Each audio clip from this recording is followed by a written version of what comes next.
Teva shares popping after reporting better than expected results in its fourth quarter, seeing $4.5 billion in revenue and $1 in adjusted earnings per share. Joining us now to dive into these earnings is Richard Francis, Teva's CEO, and of course our very own health reporter, Anjalee Khemlani. Thank you both for joining us this morning. So really seeing Teva stock being rewarded here after that beat on the top and bottom line. Some investors honing in on concerns about the profit outlook. But overall, what do you think was really behind what you saw in the fourth quarter, Richard? Well, firstly, thank you for having me on. Yeah, it was a good quarter and it was a good year for Teva. Just to remind people, this is Teva's first year of growth for many years. And this is the culmination of a lot of hard work. Particularly, we launched a strategy last year, a pivot to growth strategy, where we've been executing across 4 pillars.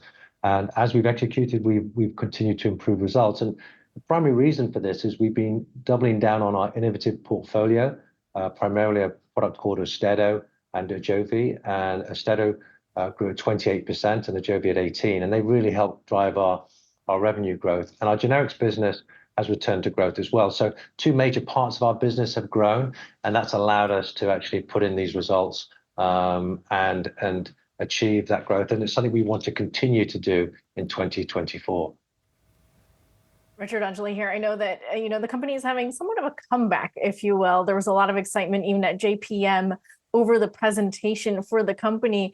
Talk to me about that and sort of what you see as the true growth strategy and path for the company. Well, thank you, and thank you for recognizing that. I think obviously, there's been some challenges in the past for Teva, but when I came in, I saw some fundamentals which, when you look at them, could really allow us to drive a successful company, drive the top line and the bottom line. And when we looked at it, there are a few things this company had which I think were underappreciated. One is that portfolio I've just mentioned, Austedo and Ajovy, which we've invested more resources in, and because of that, we've grown the revenue significantly. The second thing is our pipeline. We've actually accelerated that through the clinic, and we'll be having some readouts later this year on olanzapine, our long-acting treatment for schizophrenia. We accelerated that 6 months. So that'll be coming earlier for a readout, and that's exciting because if that hits its target product profile, then that could be quite transformational for patients who want a long-acting form of olanzapine. So we moved the innovative pipeline through, and then on the generics business, we actually looked at the fundamentals and thought we have some good stuff here. We just need to execute it better. And quarter on quarter, we started to execute better. So when you ask me about what the short and long term is from a growth, we've returned to growth. We will accelerate that growth in 25 to 27, and then we will maintain it going forward. And we have clear plans to do that. So I think we've been rewarded for giving a clear plan and then executing on that plan. And our job is to keep executing on it. And I think that will build more credibility and more support for the company. I hear you on that growth, and I can see it. I know there's the moves that you've been making, and you're coming back and pulling the company back from the opioid saga as well as price fixing concerns. So with that in the rear view and with that in mind, we did get JPM analysts saying, quote, sentiment has clearly become more positive on shares.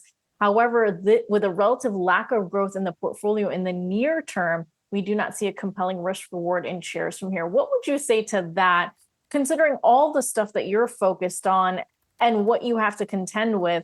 They're really looking for sort of, clearly an anchor, sort of a blockbuster in the near term.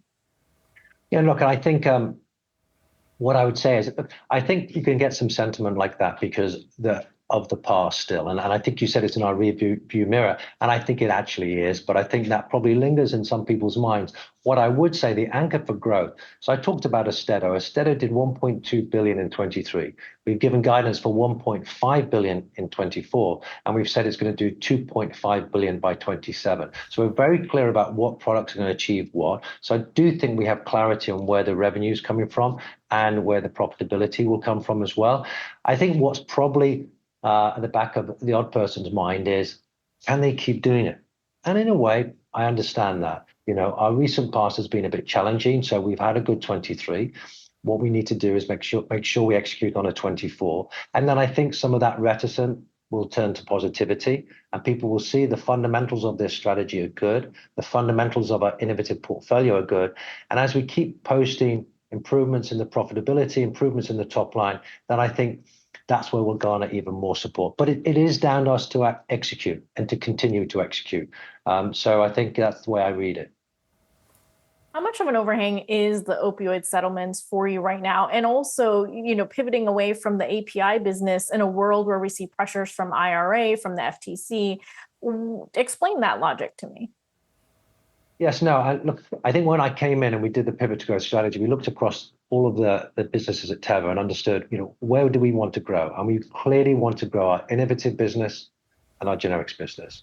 And as we think about other areas of our business, which are world-class and very good, in the API business, TAPI API is the second largest API manufacturer in the world. It is world-class. But two things we saw when we analyzed it, which is one, it's constrained being part of Teva. The global API market is an $85 billion market. And that business was set up to serve predominantly us as Teva, a vertically integrated part, and less to serve the external market. We think the TAPI to really flourish, it should be out there addressing the external demand and the external market of 85 billion. For us in Teva, as we think about the strategy, it comes down to capital allocation. And for us, it's about being really focused on capital allocation. Because of that, in releasing TAPI to grow externally, we also free up capital to invest in the business to ensure that we can grow our innovative business, bring our innovative pipeline forward, and grow our generics business, which we believe will grow top and bottom line with that singular focus. Well, certainly looking at the share price sitting at a 52-week high, seeing that investors sharing some of that optimism as well. Appreciate you taking the time to join us. Richard Francis, Teva CEO, and Anjalee Khemlani. Thank you both. Thank you very much.